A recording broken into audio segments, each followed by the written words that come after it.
Well, a recent study pegs the Gem State as one of the 10 worst states in the country for access to mental health services. And that's putting a strain on doctors. Glenn Beebe spoke with doctors about the problem and tells us why there's no easy fix.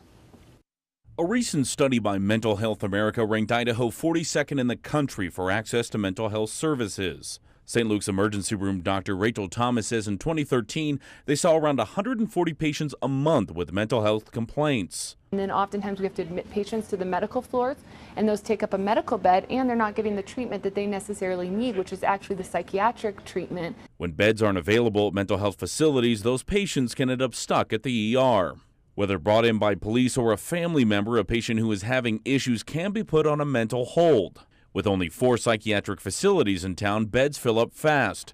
Dr. Thomas says some facilities can't take younger patients. Only one can have patients less than 12, and only one can have patients 12 to 18. So one of the biggest issues we have is actually adolescent mental health care. We get a lot of patients who come into the emergency room and end up having to stay in the emergency room for an extended period of time. Those lack of resources put a strain on the hospital staff and in some cases can divert care from other patients. Usually with any safety patient, we have to have somebody with them at all times, especially a hold patient has a staff member with them 24/7. Taking a staff member off the floor that might be able to be helping and working with 5 or 6 patients, and now they're just working with the one patient. Glenn Beebe, KBOI News, Boise. Mental health facilities say there's another problem besides just funding. Currently, Idaho is lacking trained doctors and nurses who specialize in psychiatric care. Well, there is help available for those in need right now. The National Suicide Prevention Hotline is staffed around the clock.